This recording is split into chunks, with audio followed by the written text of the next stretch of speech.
BA part third Sanskrit प्रथम प्रश्न पत्र मनुस्मृति द्वितीय अध्याय 91 से 106 पद्य। डॉक्टर मनीषा गोदारा साचार्य संस्कृत राजकीय बांगड़ महाविद्यालय टीका। बुद्धि इंद्रियाणि पंचेषां श्रोतादीनि अनुपूर्वशः कर्मेन्द्रियाणि पंचेषां पायवादीनि प्रचक्षते।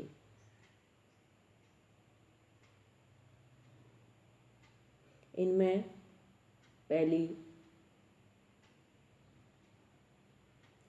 कान आदि 5 ज्ञानेंद्रियां हैं और पिछली गुदा आदि 5 कर्मेंद्रियां हैं, ऐसा कहा है।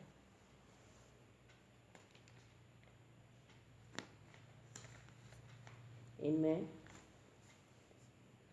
कान, आँख, नाक, जीवा, त्वचा आदि 5 कान ज्ञानेंद्रियां हैं और पिछली गुदा आदि 5 कर्मेंद्रियां हैं, ऐसा कहा गया। एकादशम मनोज्ञम स्वगुणेन उभयात्मकम यस्मिन् जीते जीतावेतौ भवतः पंचकौ गणौ।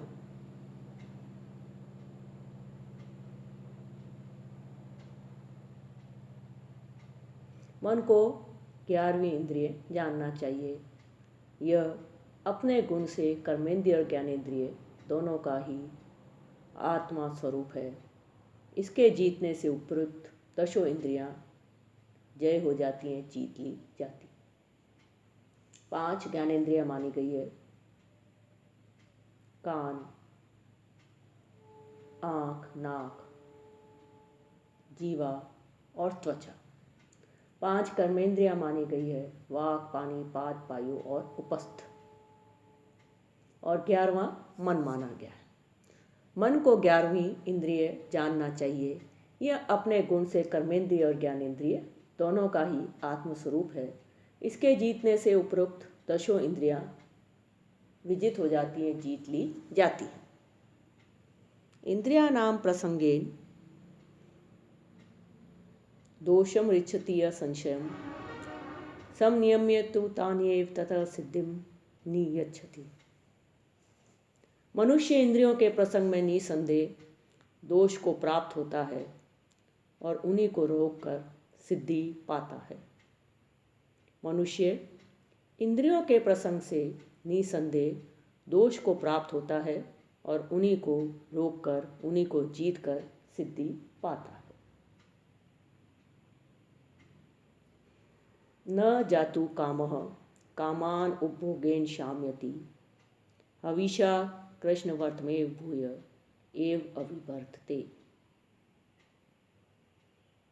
इच्छा विषयों के उपभोग से कभी शांत नहीं होती। इच्छा, कामना विषयों के उपभोग से कभी शांत नहीं होती। घी से अग्नि के समान बार बार अधिक ही बढ़ती जाती है। जैसे हम अग्नि में घी डालते हैं तो अग्नि और अधिक प्रज्वलित होती है, वैसे ही घृत से अग्नि के समान बार बार अधिक ही बढ़ती जाती है। इच्छा विषयों के उपभोग से कभी शांत नहीं होती। घृत से अग्नि के समान बार बार अधिक ही बढ़ती जाती है। यश्च एतान् प्राप्नुयात् सर्वाण्य चेतान् केवलान् त्यजेत् प्रापणात् सर्वकामानां परित्यागो विशिष्यते।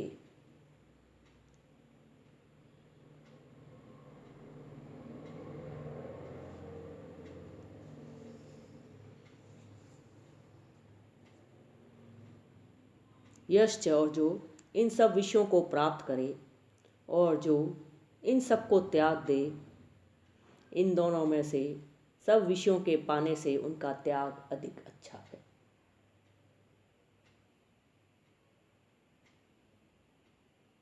यश्च एतान् प्राप्नुयात् सर्वाण्यश्चेतान् केवलान् त्यजेत्।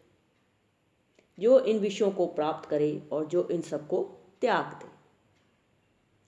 प्रापनाथ, इन दोनों में से सब विषयों के पाने से परित्यागो सर्व कामानां परित्यागो विशिष्यते, इन दोनों में से सब विषयों के पाने से उनका त्याग अधिक अच्छा है। जो इन सब विषयों को प्राप्त करे और जो इन सब को त्याग दे, इन दोनों में से सब विषयों के पाने से उनका त्याग अधिक अच्छा है।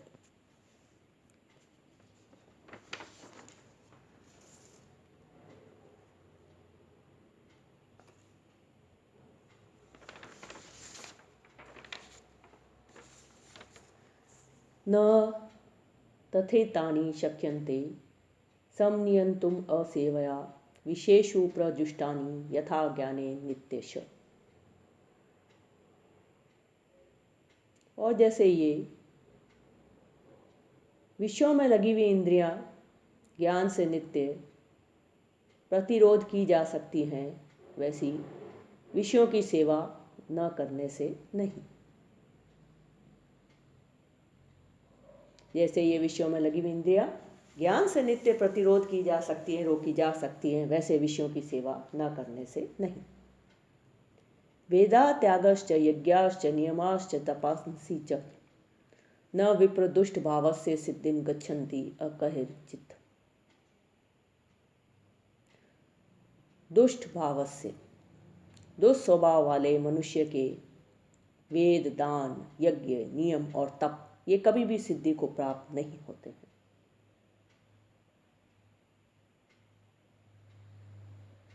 दुस्वभाव वाले मनुष्य के वेद, ध्यान, यज्ञ, नियम और तप ये कभी भी सिद्धि को प्राप्त नहीं होते हैं। श्रुत्वा स्पष्ट्वा च दृष्ट्वा च भुक्त्वा घ्रात्वा च यो नर न ऋष्यति ग्लायति वा स विज्ञो जितेन्द्रियः। जो मनुष्य श्रुत्वा सुनकर, स्पष्टवा छू करके, दृष्टवा देख करके, भुक्त्वा खा करके, घ्रात्वा और सूंघ करके न ऋष्यति न तो प्रसन्न होता है, न ग्लायति न उदास होता है, वह सब सविज्ञो जितेंद्रिय, उसे जितेंद्रिय जानना चाहिए। जो मनुष्य सुनकर, छूकर, देखकर, खाकर और सूंघकर न तो प्रसन्न होता है और न उदास होता है, उसे जितेंद्रिय जानना चाहिए। इसमें जितेंद्रिय का लक्षण दिया गया है कि जो मनुष्य सुनकर, छूकर, देखकर, खाकर और सूंघकर न तो प्रसन्न होता है और न उदास होता है, उसे जितेंद्रिय जानना चाहिए। इंद्रियाणां तु सर्वेषां यदेकं शरति इंद्रियं तेनास्य शरति प्रज्ञाधृते पादादिबोधकम्। सब इंद्रियों में से जो एक इंद्रिय भी अपने विषय में लग जाए तो उससे मनुष्य की बुद्धि ऐसे जाती रहती है जैसे चर्म पात्र मशक में से जल निकल जाता है। सब इंद्रियों में से जो एक इंद्रिय भी अपने विषय में लग जाए तो उससे मनुष्य की बुद्धि ऐसे निकल जाती है, ऐसे जाती रहती है जैसे चर्म पात्र मशक में से जल निकल जाता है। वशे कृत्वा इंद्रिय ग्रामं संयम्य च मनः तथा सर्वान् संसाधयेत् अर्थान् शिवन योगतः तनुं संवापते। इंद्रिय ग्रामं संयम्य च मनस्तथा वशे कृत्वा, इंद्रिय समूह को वश में करके तथा मन को रोककर और उपायों से शरीर को पूरा पीड़ा न देकर मनुष्य को सब अर्थों का साधन करना चाहिए। इंद्रिय समूह को वश में करके तथा मन को रोककर और उपायों से शरीर को पीड़ा न देकर मनुष्य को सब अर्थों का साधन करना चाहिए। इंद्रिय समूह को वश में करके तथा मन को रोककर और उपायों से शरीर को पीड़ा न देकर मनुष्य को सब अर्थों का साधन करना चाहिए।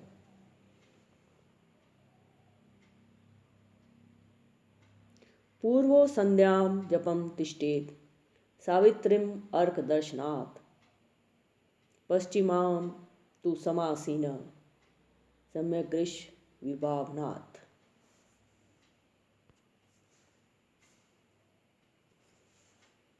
प्रातः काल की संध्या के समय सूर्य के उदय तक गायत्री को जपता रहे और सायंकाल की संध्या में अच्छे प्रकार से तारे निकलने तक बैठा रहे।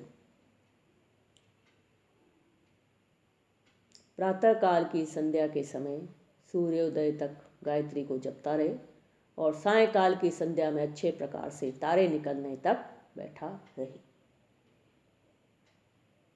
पूर्वां संध्यां जपं तिष्ठेन शमेनो व्यपोति पश्चिमां तु समासीनो मलं हन्ति दिवाकृतम्। प्रातःकाल के समय बैठकर जप करता हुआ मनुष्य रात्रि का पाप दूर करता है और सायंकाल के समय बैठकर दिन का किया हुआ पाप नाश करता है।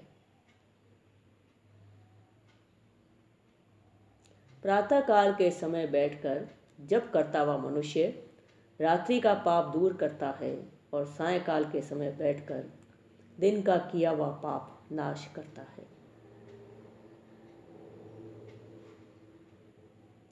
प्रातःकाल के समय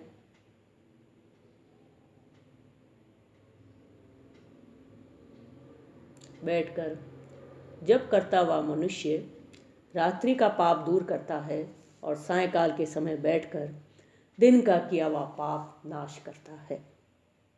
न तिष्ठति तु यः पूर्वो नोपास्ते यश्च पश्चिमां स शूद्रवत् बहिष्कार्य सर्वस्माद् द्विज कर्मणः।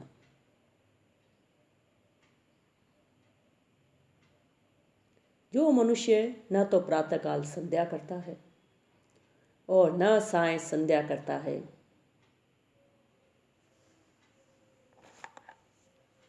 वह शूद्र के समान संपूर्ण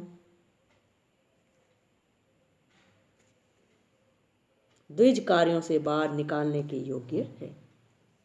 जो मनुष्य न तो प्रातःकाल संध्या करता है और न सायं संध्या करता है, वह शूद्र के समान संपूर्ण द्विज कर्मों से बाहर निकालने के योग्य है।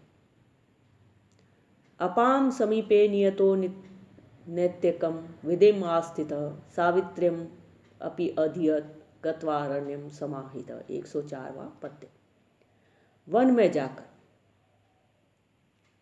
गत्वारण्यम, वन में जाकर अपाम समीपे, जल के पास,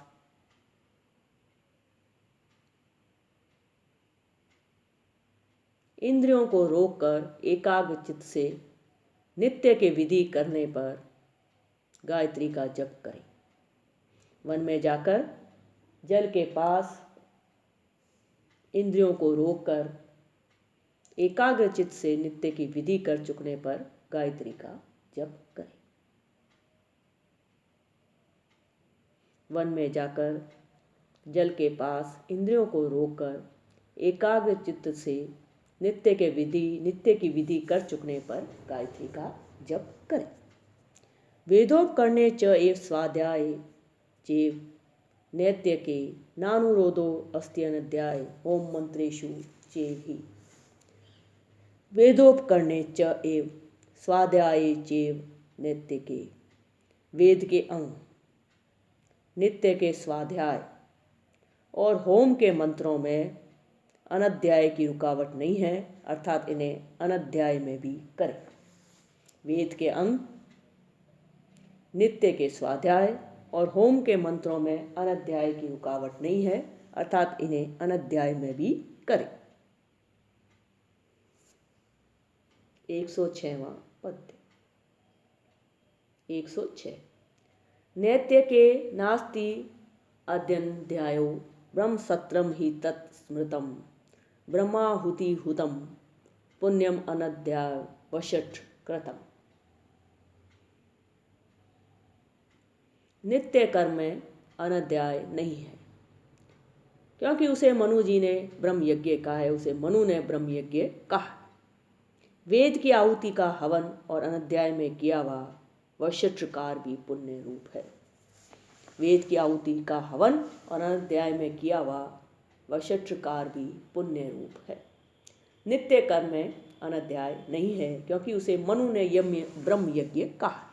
नित्य कर्म में अनध्याय नहीं है क्योंकि उसे मनु ने ब्रह्म यज्ञ कहा है। वेद की आहुति का हवन और अनध्याय में किया हुआ वशिष्ठ कार्य भी पुण्य रूप है।